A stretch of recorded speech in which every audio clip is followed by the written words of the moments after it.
मैं तिवारी हूँ, ब्राह्मण हूँ, तो संविधान बदल दूंगा। जो बिना सिर पैर की बात करता है उसके हिसाब से देश चलेगा। वही लोग हैं जिन्हें संविधान को, जो संविधान की प्रतियां जिन्होंने जलाई, जिन्होंने संविधान का बहिष्कार किया, जिन्होंने तिरंगे का बहिष्कार किया। एक ही उल्लू काफी था बर्बाद गुलिस्ता करने को। हर शाख पर उल्लू बैठा है, अंजाम गुलिस्ता क्या होगा। मेरा गला फाड़ फाड़ के गला फट चुका है कि निगमीकरण, प्राइवेटाइजेशन मतलब आरक्षण खत्म। इस सामाजिक न्याय के कारवां को बाबा साहेब ने यहाँ तक लाया, उस कारवां को नष्ट करने, ध्वस्त करने का ये कार्यक्रम है। कौन इस देश में माई का लाल पैदा हो गया है जो बाबा साहेब के दिए हुए इस इतने खूबसूरत नायाब तोहफे को बदल देगा।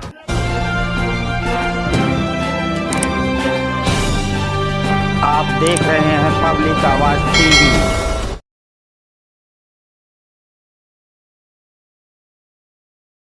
कि कौन इस देश में माई का लाल पैदा हो गया है जो बाबा साहेब के दिए हुए इस इतने खूबसूरत नायाब तोहफे को बदल देगा। ये शर्म और दुर्भाग्य की बात है कि आज जिस देश में लोकतंत्र है उस देश में कोई भी आकर के और पूरे देश को बांटने वाली बात कहकर चला जा रहा है, और देश का युवा, देश का किसान, देश का दबा कुचला वंचित शोषित जो है अपने घरों में बैठा हुआ। ये शर्म की बात है। और सुनिए, पहले सुनिए, 5 लाख से ज़्यादा संगठन बाबा साहब भीमराव अंबेडकर के नाम पर जो है बने हुए हैं, लगातार जो है चंदा समाज से इकट्ठा कर रहे हैं।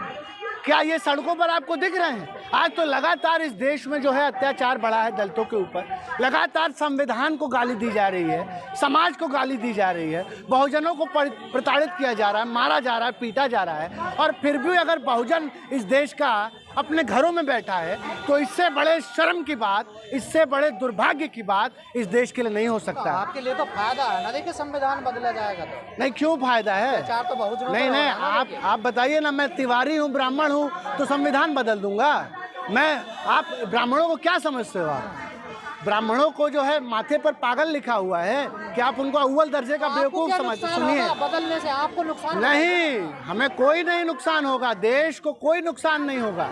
आप बताइए ना, आप बदल दोगे? आप संविधान कैसे बदल दोगे? आप इस देश की व्यवस्था को बदल दोगे? इस देश को चलाने वाले जो सिस्टम है उस सिस्टम को निस्ते नाबूद कर दोगे, उसको ध्वस्त कर दोगे। और इसलिए करोगे कि एक प्रधानमंत्री का सलाहकार जो सिरफिरा है, जो बिना सिर पैर की बात करता है, उसके हिसाब से देश चलेगा। आप बताइए कितना तो पहले से चर्चाएं चल रही नहीं, ये कितने शर्म की बात है। सुनिए, एक और मराठे, हर्ष मराठे प्रधानमंत्री के सलाहकार थे। 2017 में उन्होंने कहा कि देश में 3 कृषि कानून ले आओ जिससे कि देश के किसान की जो है आय दुगनी हो जाएगी। 2016 में इस पर कमेटी बनी, 2017 में ये फ्रेम हुआ और प्रधानमंत्री और भाजपा ने इसको लॉ बना करके ले आया। देश में किसान आंदोलन हुए, 750 से अधिक किसान शहीद हुए और प्रधानमंत्री को थूक के चाटना पड़ा और ये बिल वापस लेना पड़ा। लेकिन क्या हुआ? 750 किसान शहीद हो गए। तो ये उल जलूल सिफारिशें अगर लाई जाएंगी तो इस देश का कौन लोग हैं फिर ये जो बदलने की बात कर रहे हैं? वही लोग हैं जिन्हें संविधान को, जो संविधान की प्रतियां जिन्होंने जलाई, जिन्होंने संविधान का बहिष्कार किया, जिन्होंने तिरंगे का बहिष्कार किया, जो नहीं चाहते हैं कि इस देश में संवैधानिक प्रक्रिया से जो है चुना जाए इस देश के लोगों को, वही लोग हैं। आज आप बताइए कि वही प्रधानमंत्री जो स्टेशनों पे चाय बेचा करते थे, जो 35 साल भीख मांगे, ऐसे प्रधानमंत्री को इस संविधान के माध्यम से ही आज सत्ता के सर्वोच्च शिखर पर पहुंचने का काम मिला। आज उसी पुराना हो गया संविधान, देखी नहीं आपने बाइट तमाम साधु मतलब कितने, ये एक तो अनपढ़ और जाहिलों की फौज है। मतलब मैं कहना चाहूँगा कि एक नहीं, सुनिए, एक ही उल्लू काफ़ी था बर्बाद गुलिस्ता करने को। हर शाख पर उल्लू बैठा है, अंजाम गुलिस्ता क्या होगा। अरे आप बताइए, जाहिलों और अनपढ़ों को आपने सत्ता दे दी। आज ये सत्ता चला तो नहीं सकते, लेकिन सत्ता को, इस देश को बर्बाद ज़रूर कर देंगे। आज बताइए प्रधानमंत्री जी जो 18-18 घंटा काम करते हैं, अगर 18 घंटा काम करने वाला प्रधानमंत्री पूरे देश बेच डालता है तो आप ये सोचिए कि इस देश को बनाने वाले लोगों ने कितना मेहनत किया होगा, कितना। और आज तो सबसे बड़ा खतरा सामाजिक न्याय को है। आज जिस तरीके से निगमीकरण हो रहा है, निगमीकरण का मतलब क्या होता है? और बहुजन भाइयों, इस देश के दलितों, वंचितों, शोषितों, इस बात को समझो। मेरा गला फाड़ फाड़ के गला फट चुका है कि निगमीकरण, प्राइवेटाइजेशन मतलब आरक्षण खत्म, ये एक जरिया है इस देश से सामाजिक न्याय को ख़त्म करने का। बाबा साहेब के उस कारवां को, जिस सामाजिक न्याय के कारवां को बाबा साहेब ने यहाँ तक लाया, उस कारवां को नष्ट करने, ध्वस्त करने का ये कार्यक्रम है संविधान बदलने। और अब तो ये खुलेआम कह रहे हैं। अरे ये ताकत इनको कहाँ से मिल रही है? इसलिए मिल रही है क्योंकि आज इस देश का बहुजन, इस देश का दबा कुचला, वंचित, शोषित घरों में बैठा हुआ है और उसे शर्म नहीं आ रही है कि आज अगर बाबा साहब होते तो रो रहे होते, बाबा साहब अगर होते तो आज जेल में होते।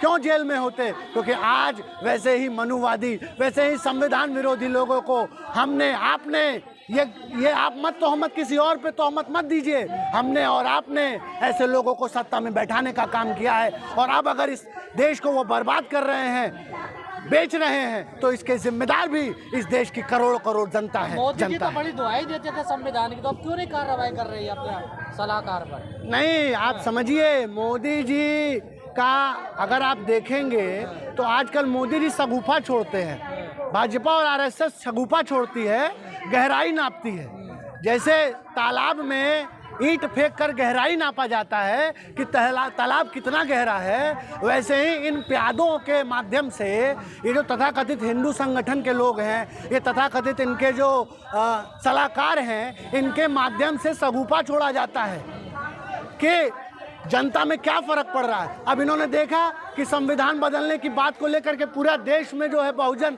पूरे देश के नागरिक जो है एक होकर के इनका खिलाफत करने लगे, तो अब ये बदलने का काम नहीं करेंगे। इन्होंने बीच में सिविल कोड लाने का प्रयास किया, शगुफा छोड़ा, पूरी गोदी मीडिया पे डिबेट चालू करा दिया, पूरे गोदी मीडिया पर डिबेट चालू करा दिया सिविल कोड को लेकर। और जब देखा कि जनता का बहुत बड़ा विरोध खड़ा हो रहा है, और भाई इधर तो 24 का चुनाव है, तो थूक के फिर चाट लिए, फिर सिविल कोड को ठंडे बस्ते में डाल दिया। सीए एनआरसी को देखा कि अरे साहब, सीए एनआरसी में तो सत्ता आंदोलन खड़ी हो जाएगी। तो आप समझिए, हर साजिश, हर प्रयास, हर कुचक्र इसीलिए रचा जा रहा है कि इस देश को जाति, मजहब, संप्रदायों में बांटकर, आग लगाकर राजनीति की जाए। आज देखिए ना, किसके कहने पर हरियाणा में आज जो है तमाम ये तथाकथित हिंदू संगठन के लोग कह रहे हैं कि यात्रा हम निकालेंगे। क्या मनोहर लाल खट्टर जो है, जो मुख्यमंत्री हैं, क्या वो जो है वो चूड़ियाँ पहने हुए हैं? तो वो मुकाबला नहीं, देखे रोका ना उनको, नहीं, किसकी हिमाकत हो गई ये बात कहने की? आज तो तमाम लोग वहाँ पे सौहार्द खराब कर रहे हैं इस बात को कहकर। क्या जरूरत है ब्रिजमंडल यात्रा निकालने की भाई? जहाँ पर गोलियाँ चल रही हैं, जहाँ भाई भाई के खून का प्यासा है, जहाँ पर जो है एक दूसरे को देखना पसंद लोग अभी नहीं कर रहे हैं, वहाँ पर इस तरीके की बात क्यों हो रही है? आप बताइए ना। ये जो लोग बात कर रहे हैं, मोनू मानेसर क्यों नहीं गिरफ्तार है भाई? भाई मनोहर लाल जी का दामाद है मोनू मानेसर, क्यों नहीं उसको गिरफ्तार कर रहे हो? ये वैसे ही आपने जो है कपिल मिश्रा, क्यों उसको जो है दूल्हा बना के भाजपा बैठाई हुई है? क्यों आज वो खुलेआम घूमकर जो है नफरत बांट रहा है? साध्वी प्राची जैसे लोग जो इनके सांसद हैं, कहते हैं कि भैया चाकू जो है का धार, हाँ, छुरी तेज करो, क्योंकि एक समुदाय के लोगों को काटना है। तो जब ऐसे बांटने वाले लोग सत्ता में बैठेंगे तो ये देश कहाँ जा रहा है साहब? ये खुद आप निर्णय लीजिए ना, आप निर्णय लीजिए। तृप्ता त्यागी का नाम सुना है? हाँ, वो किस तरीके से छोटे छोटे बच्चों को, नर्सरी में पढ़ने वाले बच्चों को, हाँ, मज़हब के नाम पर बांट रही है और उनको जो है मानव बम बनाने का काम कर रहे हैं ये लोग। आप बताइए ना, इस तरीके का नफरत फैलाया जाएगा इस देश में? नफरत प्यार है, पहले ट्रेन में हुआ, अब ये स्कूलों में पहुंच और आश्चर्य नहीं होगा जब तृप्ता त्यागी जैसे लोगों को माला पहनाकर, फूल माला पहना करके और उनको चुनाव लड़ाया जाएगा, और वैसे ही लोग सत्ता में बैठकर मुजफ्फरनगर में दंगे कराएंगे। ये कोई, तो आप समझिए कि आप तृप्ता